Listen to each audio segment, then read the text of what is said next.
Greetings, members one and all of the Salivation Nation. These two things won't be able to hold silver down much longer. Let's explore.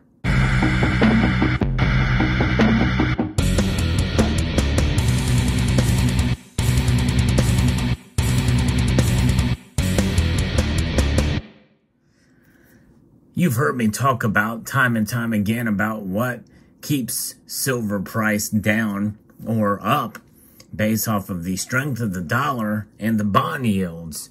Make no mistake, those are the two biggest drivers of intraday or inter-week movement of the prices of silver and gold as well by association. But there's something that is going to be changing that soon. And those two things won't be able to hold silver down much longer based off of what we saw today happen with the prices of silver and to some extent gold too. In fact, gold has underperformed compared to silver. Silver almost doubled the performance of gold today, and that is what we see in times like this. In fact, now, for the first time in quite a while, the gold to silver ratio is now below 84. So what are the prices for gold and silver today? Well, we also will talk about platinum and palladium as well, although the story is not really so sure about those two metals, but I think pretty much it could fall in line to some extent with some of the reasoning for gold and silver's rise. Silver was up 1.22% as of the recording of this video. The markets are about to close to $1,870.10. Silver is up 45 cents, up over 2% to $22.36. Wow. So 2% climb there for silver. The platinum group metals, though, have done very well, save for rhodium, which is down almost 4% actually today. Very odd, but that's what's happening here with rhodium. That's a big loser of the day, but platinum and palladium are both up over 2.4%. Platinum up $24, over $1,030, $1,031 to be exact. Palladium up $48, up to $2,142. But this video is about silver. Silver tends to outperform gold in times like these. And times like these are quite interesting. Now, this could be an anomaly. That is one thing we must keep in mind, folks, is that today's movement in the prices very well could just be one of those slight anomalies. But we're going to be referencing an article here from FX Empire that talks about this, that silver prices have climbed higher despite that the dollar and bond yields increased as well. So the dollar has strengthened, and by the way, the stock market is up a bit today too, and the bond yields have increased. And despite rising inflation, gold will likely not be a hedge unless the Fed does not take appropriate measures to fight spiraling inflation. The dollar became firmer amid rising yields. Benchmark yields rise as investors maintain their focus on Fed rate hikes and mounting price pressures. The 10-year yield declined by 8.2 basis points to 2.928%. Oil prices continue to strengthen amid the EU ban on Russian oil and the ending of restrictions on the Shanghai lockdown. The job openings and labor turnover survey report for April came in at 5.46 million, which declined sharply by 455,000 from the previous month. The gap between job openings and available workers was reduced. Although the gap was reduced, the reading indicates that there is a tight labor market where labor supply matches the demand for labor. The manufacturing index, the ISM manufacturing index, also came out today indicating that firms plan to ease the pace at which they hire employees. The employment reading registered 49.6, which is the first reading under 50 since November of 2020. Hiring will slow down relative to labor supply. Those readings came in 2 days before May's non-farm payroll report. Economists estimate that 328,000 more jobs will be added from the previous month and that the employment rate will fall to 3.5%. And so that being the case, where these economic numbers, and keep in mind, folks, that unemployment rate was kind of where we were at before. People are needing to get out to work because of inflation. But the fact that, as reported there earlier, the JOLTS report there, and there's another also a private sector payroll number as well that came in below expectations, which means those are signs of troubled times ahead, troubled economic times ahead. In other words, we very well may see recession. We may be in it right now. We'll find out in due course to see if that's really the case. But being inside of a recession, as well as lower employment numbers and stagflation, and the low GDP, high inflation, stagflation could hit us, and some are saying that we could be very well in some hard, troubled times ahead, including major economists. In fact, those who pretty much kind of support the big government handouts. Even Jamie Dimon has predicted that we're in for some rough times ahead. And so it's a psychological aspect of it, and that's just it.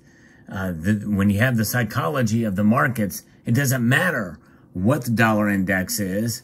It doesn't matter what the bond yields are.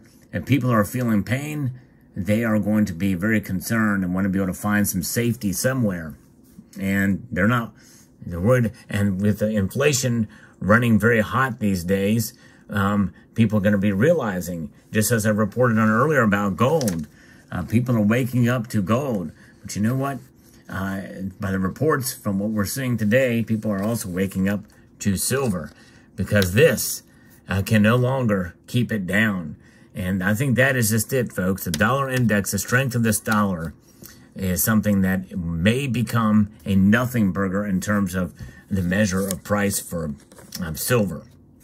Silver's price is something that has frustrated many of us for so long. Why? Because there's a lot of activity that happens in the derivative markets where people are buying the paper versions of the silver with very little of the physical to back it up. And you know, that's just a numbers game there. And people say, well, I have a position in silver, but they don't actually hold the silver. And some of them don't want to hold the silver. I mentioned that a coworker of mine, that was the case there. They don't want to have the burden of storing the silver or gold in their safe. So they buy the position of it. They buy a representation of silver or gold. And it's never really tested. You can't cash that out. They really don't want to cash it out. They just want to be able to have what they've got and have a position in it, and then they can sell it when they want. And they'll sell it for cash. They're not going to sell it to get the physical. And that has always been the case with these ETFs and the futures markets and the like. I never have a like that. I think if you're going to buy silver in a paper form or electronic form, it should be backed completely by allocated silver, by silver that's ready, registered, ready to go, or however. I know there's a couple different terms there, but essentially with the physical to back it up. If you can't back it up, it shouldn't exist in my view. But nonetheless, it is the sentiment, it is the emotions that are behind where the economy is going, and that is going to be what to make sure that both the dollar index and high bond yields won't be able to hold it down. So as we go through these rate hike cycles and they see that it's not working as planned, because they're already predicting that they're going to be going in hot and heavy with these rate hikes, and it still leads us to a recession, and it doesn't bring down inflation, you are going to see gold and silver rise. In fact, they may rise fairly rapidly and quickly. And this is why I think more and more people are buying the metals. And that is really one reason why I bought my largest silver purchase ever on this channel. In unboxing that I did just last week or so, and this was a part of that, these bars here.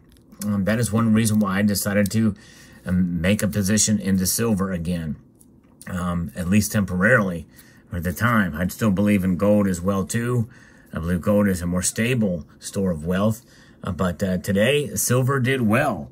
In my view, It's a good move when it moves up at 2%. It's a pretty steep climb. Yay, though, whenever we see days like today, be prepared for tomorrow or the next day, because we could see it just pull right back down again because of an overreaction or a correction in the markets. And today was an emotional reaction to these employment numbers from that private payroll sector and the jolts. So we'll see how it plays out. Nonetheless, I'm continuing to hold, and it's encouraging to see, an encouraging sign to see. But what happened today is something that we could see happen on a more regular basis, that despite what the dollar does, despite what bond yields do, silver will rise. I post videos on a daily basis, and so if you feel like you've missed out on some of the videos that I've posted, yes, I do encourage you to subscribe and click the notification bell, but you may want to bookmark this page as well and come back just to make sure. That's a way to double check it. It's always good to find ways to look beyond and not rely on the notifications features or your subscription feed for those of you who are interested in the daily videos. And so I want to extend a multitude of gratitude to you all for taking the time to watch. And I want to encourage you to please rate this video. That means to take your finger and put it on your mouse or tap it on your screen where that little thumbs up button is and make it jolt up, make it light up. Whatever color that's going to be, I appreciate that. It does help the algorithm. I need all the help of the algorithm again. I am trying actually to grow the channel. That's one reason why I'm doing as much content as I am. Very busy doing that and trying to grow and get the word out to as many as possible, because I do feel this channel is a niche and it has a unique flavor to the approach of precious metals. And I appreciate all who take the time to watch and share these videos. And share it and subscribe.